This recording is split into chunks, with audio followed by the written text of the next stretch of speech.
Hello everyone, Bihar police का ये set फिर से लेकर आई हूँ।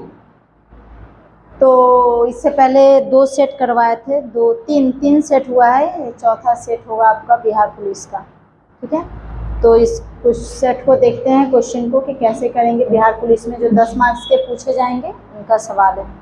तो कहते हैं ना कि time is a most valuable thing do you have.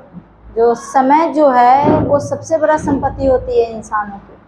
तो समय का वैल्यू करना बहुत ज़्यादा ज़रूरी है।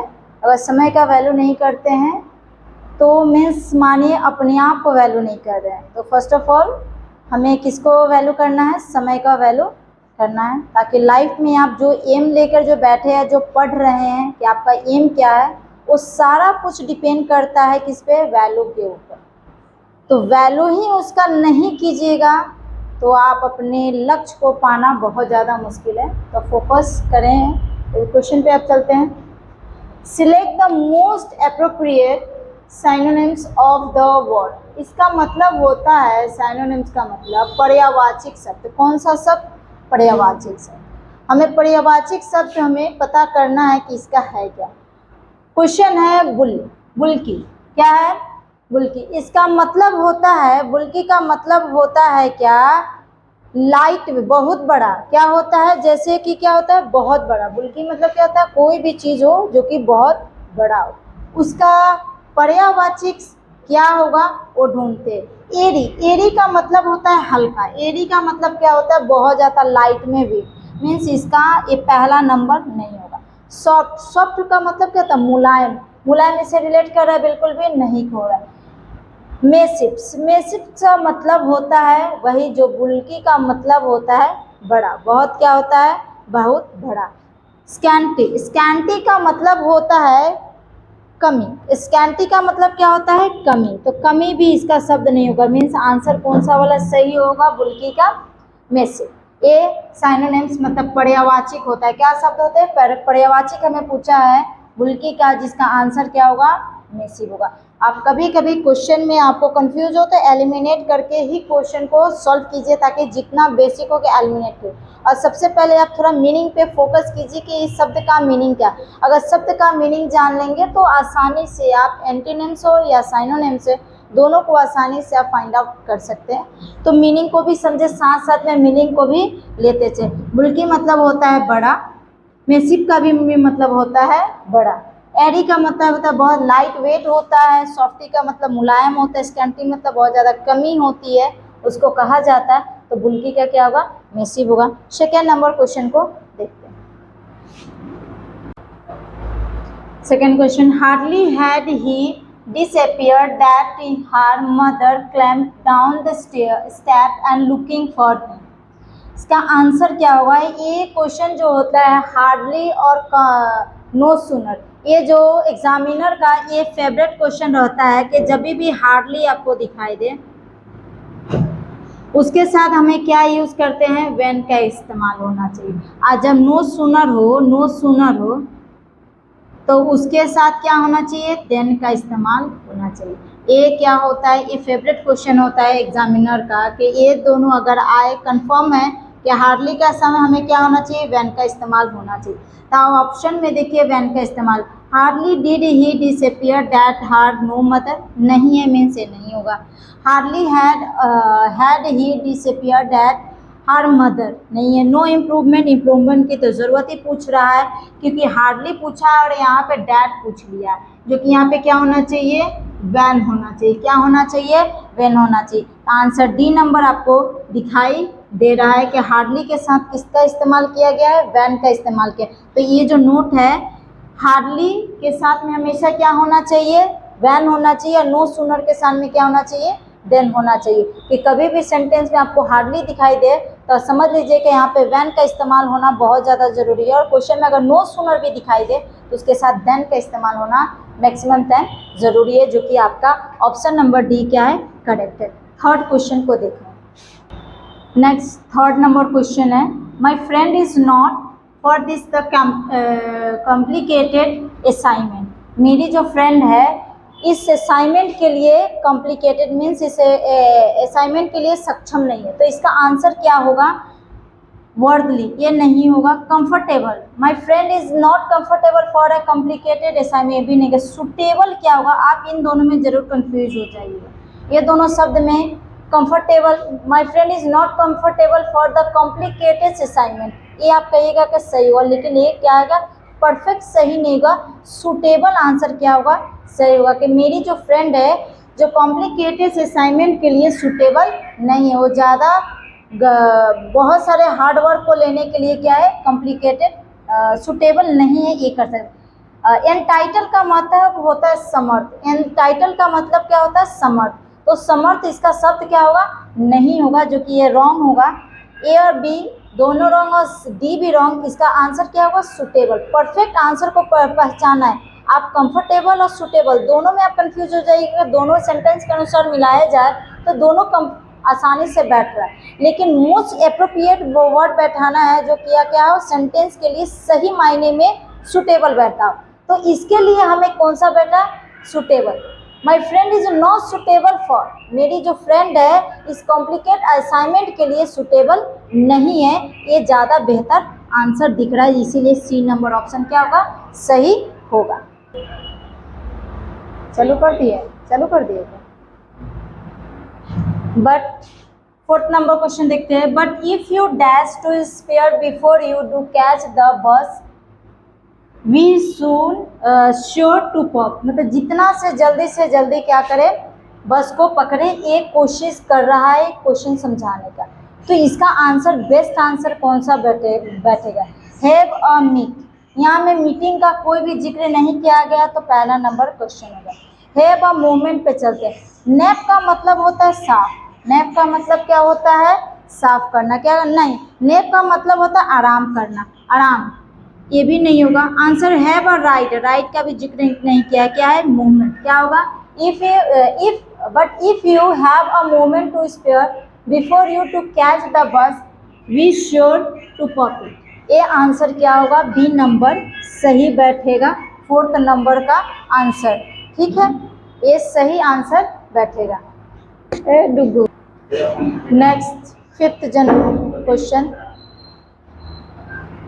Mitchell's models and the began writing at his the pen।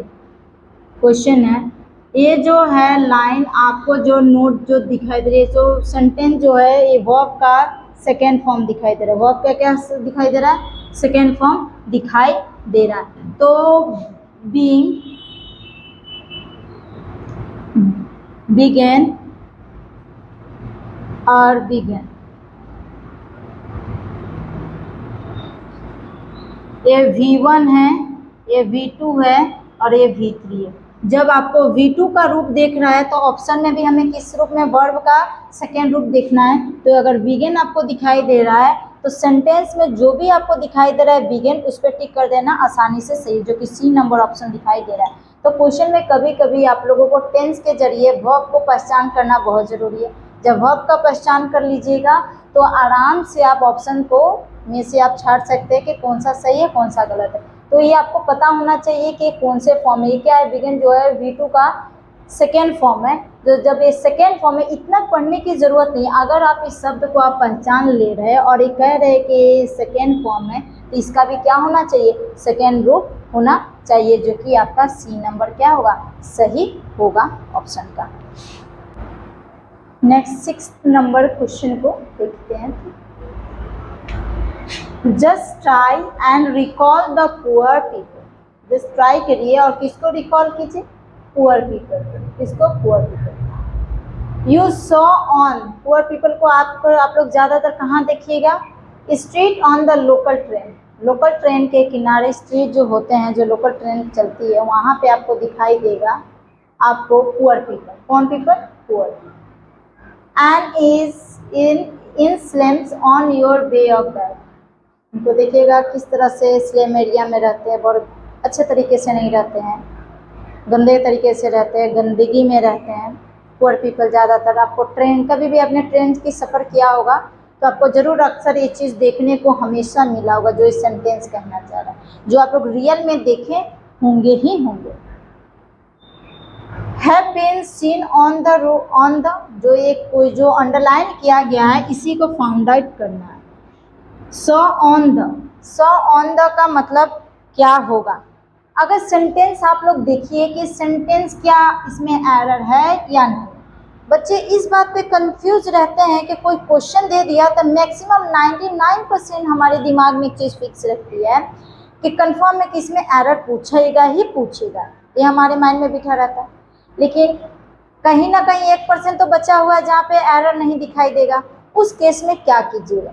उस केस में आपको क्वेश्चन को एक बार, दो बार, तीन बार जरूर पढ़ना है कि क्वेश्चन क्या समझेगा। मान लीजिए अंग्रेजी, जब तक ले अंग्रेजी को हिंदी में नहीं समझिएगा, अगर जो बिहार वाले बच्चे जो हैं वो स्पेशली उनको अंग्रेजी में बहुत ज़्यादा प्रॉब्लम है, हद से ज़्यादा उनको प्रॉब्लम फेस करना पड़ता है। और इसके कारण आप क्या करते हो, बिहार पुलिस के जो हम ई सेट जो करवा रहे हैं उसमें क्या करते हैं, 10 मार्क्स का जो क्वेश्चन पूछेंगे बिहार पुलिस में उसका लोग मैक्सिमम कहते हैं कि वैल्यू ही नहीं देते। और जहाँ नेगेटिव मार्किंग नहीं होती वहाँ सोचते हैं कि बस कुछ भी तुक्का लगा देंगे, सही होगा तो होगा, नहीं होगा तो नहीं होगा। बट 10 मार्क्स में अपने आप में वैल्यू है, इसका वैल्यू बच्चे नहीं समझ रहे हैं। आप वैल्यू उसका समझिए, तो 10 मार्क्स का वैल्यू क्या है अपनी जगह पे, अपने स्तर पे क्या वैल्यू है, लेकिन वैल्यू को समझते नहीं। आप वैल्यू को समझिएगा तो निश्चित है कि 10 में से नहीं तो कम से कम 5, 7, 8 नंबर जरूर आ सकता है जब आप उसका वैल्यू दें। और थोड़ा उसको पढ़ लीजिएगा, ना ज़्यादा तो थोड़ा सा भी आप पढ़ लीजिएगा। इवन हम बार बार ये चीज़ का बात करें कि बिहार पुलिस में आपको डीपली कोई चीज़ नहीं पूछेगा, बस आसान वाला जो इंग्लिश होता है, जो बेसिक इंग्लिश होता है वही आपको पूछेगा। और ये आम बोलचाल की भाषा है जो आप दिन रात देखते हो, कहीं पढ़ते हो, कहीं सुनने को मिलता है, वही चीज़ों को अंग्रेजी में बस वाक्य के सेंटेंस में डाल देता है। और सेंटेंस में डालने पर क्या ढूंढ देता है, एरर वगैरह निकालने दे देता है। तो आपको अंग्रेजी ढंग से अगर पढ़ने भी आ जाए अच्छे तरीके से तो आप आसानी से उस चीज़ को रिकॉल मैच कर पाएंगे ऑप्शन के साथ कि क्या कौन सा सही है, कौन सा गलत है। तो ये क्वेश्चन को एक और बार पढ़ते हैं। Just try and recall the poor peoples you saw on the street. Just try कीजिए और देखिए पुअर पीपल कहाँ रहते हैं बाबू, स्ट्रीट में। On the local train, local train से जाते हुए देखिएगा, लोकल ट्रेन में ट्रेवल करते हुए। In the slums of your on the back, या कहीं पे भी ओवरब्रिज के नीचे में आप लोगों को देखने को मिलेगा गरीब लोगों के। तो उसकी स्थिति में सेंटेंस अगर देखा जाए तो कोई एरर इसमें दिख रहा है कि नहीं, रही ये सवाल। Have been seen on the, ये सॉ के जगह पे हैव बीन यूज कर दिया जो कि ये नहीं होगा। सॉ का सॉ ही होगा, सीन नहीं होगा, सीन भी नहीं होगा। ये क्या होगा, नो सब्स्टिट्यूशन रिक्वायर्ड। यहाँ पे कोई भी एरर नहीं दिख रहा है। ये सेंटेंस क्या है, पूर्ण रूप से क्या है, सही सेंटेंस दिया गया है और इसमें कोई भी एरर नहीं दिख रहा है। लेकिन कुछ बच्चे क्या होता है, सी का हम लोग सॉ का सीन कह सकते हैं, कर देगा और ये बी नंबर टिक करके आ जाएगा, जो कि क्या है, गलत है। क्या है, गलत है। Just try and recall the pure people you saw on the street on the local train and slam on your way back. ये पूरा सेंटेंस क्या है, सही लिखा हुआ है, इसमें कोई भी एरर की ज़रूरत नहीं, इसमें कोई भी एरर नहीं दिया गया। तो यहाँ पे क्या है, नो सब्स्टिट्यूशन रिक्वायर्ड, कोई भी इसमें बदल की ज़रूरत नहीं है, बिल्कुल भी सही है, जो कि ऑप्शन कौन सा नंबर सही है, डी नंबर सही है। अब 6 नंबर को देखें। 7 number, an unidentified a man and bike dropped for the box outside the building। एक मैन है जो एक इंसान मनुष्य को, आदमी को क्या करता है, बाइक से ड्रॉप करता है आउटसाइड द बिल्डिंग, बिल्डिंग के उसके साइड में जहाँ पे उसके घर होते हैं, उसके बाइक से उसको ड्रॉप किया जाता है। ये पूछा गया है सवाल और यहाँ पे ऑप्शन 4 दिए गए। सबसे पहले आपको एन अगर दिख रहा है, अंडरलाइन किया हुआ है, जो एन जो है क्या है, आर्टिकल्स है, क्या है, आर्टिकल्स है। और बी क्या है, वोवेल साउंड क्रिएट नहीं कर रहा है, ना वोवेल साउंड भी नहीं क्रिएट कर रहा है, जो कि हम बताए थे, जो कि वोवेल साउंड जो वोकल कोड से निकले उसको क्या कहते हैं, वोवेल साउंड होता है। और इवन आपको वोवेल वर्ड भी नहीं दिख रहा है, जो कि vowel A E I O you होते हैं, 5 को जो होते हैं, जो वो भी नहीं दिख रहा है। ए क्या है, बी क्या है, कॉन्सोनेंट है। जहाँ पे ए एम का जिक्र किया गया है वहाँ पे क्या होगा, ए होगा। ए तो कंफर्म हो गया कि ए होगा, तो ये ऑप्शन तीनों में ए दिखाई दे रहा है, जो कि डी नंबर ऑप्शन क्या हो गया, रॉन्ग हो जाएगा। और ए बी सी में से ही कौन सा वाला सही होगा। बाइक ड्रॉप्ड फॉर मीन्स इसका मॉडल क्या रहेगा, सेम रहेगा, मीन्स इज ड्रॉपिंग नहीं होगा कि ड्रॉप ही होगा, ये नंबर क्या होगा, सही होगा। जो मॉडल अगर इसी में रहेगा उसको कोई चेंज नहीं करेंगे, बस आर्टिकल से जो एन आपको दिख रहा है वो किस में चेंज हो जाएगा, ए में चेंज हो जाएगा, क्योंकि जो बी जो है वो कॉन्सोनेंट साउंड क्रिएट कर रहा है और कॉन्सोनेंट है बी, और वोकल कॉर्ड से वोवेल साउंड क्रिएट नहीं हो रहा है जिसका ए दिखा है। अगर ए में तीनों ऑप्शन में ए आपको दिख रहा है जो कि एकदम सही है, जो कि एक ऑप्शन आपको खट गया, ए बी सी ऑप्शन आपको दिख रहा है, ए बी सी में ही से 3 आंसर होगा, लेकिन जो ड्रॉप्ड है तो ड्रॉप्ड ही होगा जो कि इसका आईएनजी के फॉर्म में है और ये ड्रॉप्ड के फॉर्म में, जो कि ये दोनों क्या हो गए, गलत हो गए, और ए नंबर आंसर क्या हो गया, सही हो गया। नेक्स्ट क्वेश्चन है 8 number, select the most appropriate synonyms, means क्या, साइनोनिम्स मीन्स पर्यायवाची शब्द पूछा गया है ऑफ द गिवन वर्ड। ये जो वर्ड दिया हुआ है मेस्ट्रो, इसका मतलब क्या होता है, इसका मतलब होता है वेरी स्किल्ड। मान लीजिए कोई व्यक्ति हो पढ़ाने में ही, कोई खेलने में, कोई सोने में, कोई मूवी देखने में, क्या हो, बहुत ज़्यादा स्किल वाले, तो मेजिस्ट्रो का मतलब होता है वेरी स्किल्ड, जो बहुत ज़्यादा काबिल हो किसी न किसी क्षेत्र में, उसको कहते हैं मेजिस्ट्रो। मीन्स हमें क्या पूछा है, साइनोनिम्स, ये एकदम ध्यान रखना। और साइनोनिम्स का कुछ बच्चे ना एंटोनिम्स में ठीक कर देते हैं, तो साइनोनिम्स का मतलब होता है पर्यायवाची शब्द, क्या होता है, पर्यायवाची। पर्यायवाची में हमें क्या पूछा है, मेजिस्ट्रो। अब इसका मीनिंग ही अगर पता नहीं रहेगा तो आपको साइनोनिम्स निकालना बहुत ज़्यादा कठिन होगा। तो सबसे पहले हमको इसका मीनिंग जानना बहुत ज़्यादा ज़रूरी है कि इसका सही आंसर क्या होगा। तो इसके सही आंसर के लिए आपको मीनिंग जाननी है। मेजिस्ट्रो का मतलब होता है वेरी स्किल, क्या होता है, वेरी स्किल।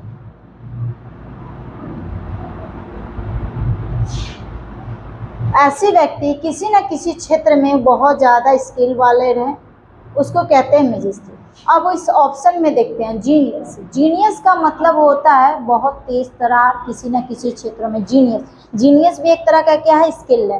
कि आदमी कहते हैं बहुत ज़्यादा इंटेलिजेंट है पढ़ने में, कोई कहता है खेलने में बहुत ज़्यादा इंटेलिजेंट है, मीन्स किसी न किसी क्षेत्र में वो अपना स्किल को दर्शा रहा है, किस तरीके से, जीनियस तरीके से। सीनाइल्स का मतलब होता है, सीनाइल्स का क्या मतलब होता है, behave in A confuse manner. Senile का मतलब होता है बिहेव इन कंफ्यूज, क्या होता है, कंफ्यूज। क्या, जो सिनाइल का मतलब होता है बिहेव इन ए कंफ्यूज, जो कि इसका मतलब होता है very skilled. Behave in A skills confuse, ये तो नहीं होगा, क्या होगा, ये नहीं होगा। नेक्स्ट है स्लेंडर। स्लेंडर का मतलब होता है थीन, क्या होता है, थीन नहीं तो अट्रैक्टिव, क्या होता है, अट्रैक्टिव। थीन नहीं तो अट्रैक्टिव, जो कि आपको लुभाता हो, अपनी तरफ खींचता हो, उसको कहते हैं स्लेंडर। नेवी का मतलब होता है, नेवी का मतलब होता है नौसिखिया, क्या होता है, अगर हिंदी में इसको देखा जाए तो इसको नेवी का मतलब होता है नौसिखिया, जो कि ये इससे मैच नहीं कर, मीन्स ए भी ऑप्शन गलत होगा, ए भी ऑप्शन गलत होगा। ऑप्शन क्या होगा, जीनियस। जीनियस का मतलब अधिकांश बच्चा सोचेगा इंटेलिजेंट। इंटेलिजेंट भी अगर आप किसी भी क्षेत्र में हो, चाहे वो खेलने में, पढ़ने में, सोने में, कूदने में, रनिंग करने में, किसी भी क्षेत्र में आप अगर जीनियस हो तो उसको कह सकते हैं कि that boy is very genius, Ram is genius boy. तो क्या है, Ram is a genius boy in study, ठीक है, Ram is a genius in playing football. तो क्या है, राम क्या है, जो जीनियस है फुटबॉल खेलने में, बास्केटबॉल खेलने में, तो क्या है, किसी न किसी को अपना स्किल को दर्शा रहा है, तो इसका मतलब होता है कि क्या हो गया, जीनियस। मैक्सिमम बच्चे जीनियस का मतलब समझ लेंगे इंटेलिजेंट, बुद्धिमान, है ना, बहुत ज़्यादा बुद्धिमान हो, तो ये तो बुद्धिमान तो इससे मैच नहीं कर रहा है, लेकिन आपको नीचे वाला भी शब्द को देखना है कि वो शब्द इसके साथ रिलेट कर रहा है कि नहीं कर रहा है। ये शब्द इसके साथ अगर रिलेट नहीं कर रहा है, मीन्स ये क्या है कि गलत, हमको एप्रोप्रिएट नहीं अगर मिल रहा है लेकिन उसके लगभग में मिल रहा है, फिर भी हम उसी ऑप्शन के साथ जाएंगे, और जो ऑप्शन पूर्ण रूप से अगर मैच नहीं कर रहा उसको काटते जाएंगे। तो एग्जाम में कभी कभी आप लोगों को इस तरीके से अगर 2-3 शब्द में अगर कंफ्यूज हो तो पहले क्या कीजिए, क्वेश्चन में एलिमिनेट करने वाला लॉजिक को लगाइए कि जितना ऑप्शन को क्या सके एलिमिनेट कर सकते हैं। जैसे एलिमिनेट कीजिएगा तो आपके पास 50-50 जरूर चांसेस रहेगा कि अगर 2 में अगर रहेगा कंफ्यूज तो 50 चांस यहाँ पर भी, 50 चांस यहाँ भी, फिर 50-50 चांस में भी एक बार ध्यान से अगर देखिएगा, ध्यान से समझिएगा कि रिलेट कीजिएगा किसी चीज़ों से, तो 101% जरूर है कि निश्चित है कि आपके आंसर क्या होगा, सही होंगे ही होंगे। तो ये है मैजिस्ट्रो का मतलब होता है वेरी स्किल, उसका पर्यायवाची क्या होगा, जीनियस होगा। उसका पर्यायवाची क्या होगा, जीनियस होगा। और ये भी जान लीजिए कि साइनोनिम्स का मतलब होता है पर्यायवाची शब्द, कभी भी कंफ्यूज ना हो कि इसका मतलब विलोम शब्द होता है। अगर ये अगर नहीं जानते हैं तो आप ये कर ही नहीं सकते। तो इसको भी एक बार ध्यान में जरूर रखें कि साइनोनिम्स का मतलब होता है पर्यायवाची शब्द और एंटीनम्स का मतलब होता है विलोम शब्द। इस चीज़ को ध्यान में रखिएगा। तो मैजिस्ट्रो का मतलब होता है वेरी स्किल, इसका आंसर क्या होगा, जीनियस। क्या आंसर होगा, जीनियस आंसर होगा। नेक्स्ट क्वेश्चन को देखते हैं। Next 9 number, my mother exclaimed at how fast the day had pass. एक क्वेश्चन दिया गया है जो कि 3 भागों में बांटा गया है। इसमें बताना है कि क्या कौन सा सेंटेंस में एरर आपको दिख रहा है, कहाँ पे इम्प्रूवमेंट करने की ज़रूरत है।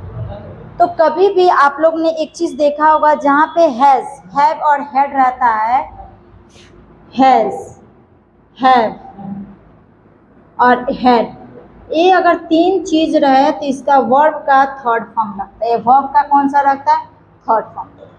तो माई मदर इज स्क्लेम्ड एकदम बिल्कुल सही सेंटेंस दिख रहा है। एट हाउ फास्ट ये भी दिख रहा है सही, लेकिन द डेज हैड पास, ये जो पास है जो कि ये जो हमें दिखाई कि हेड क्या है, वर्ब का थर्ड फॉर्म हमको दिखाई दे रहा है, जो कि ये पास दिखाई दे नहीं रहा है, हेड के साथ में पास है।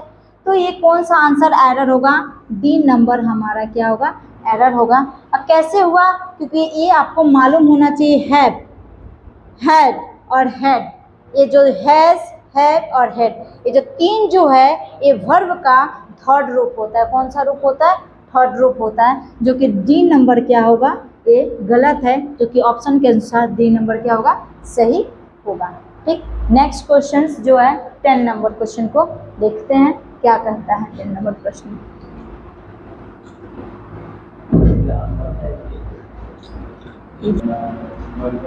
10 number, select the most appropriate meaning of the given items. Items का मतलब होता है मुहावरा। क्या होता है,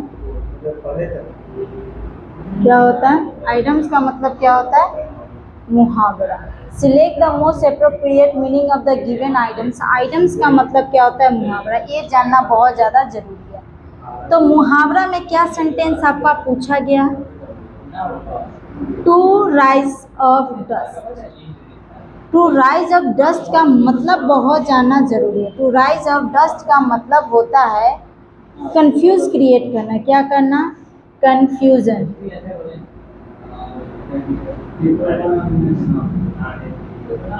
क्रिएट करना।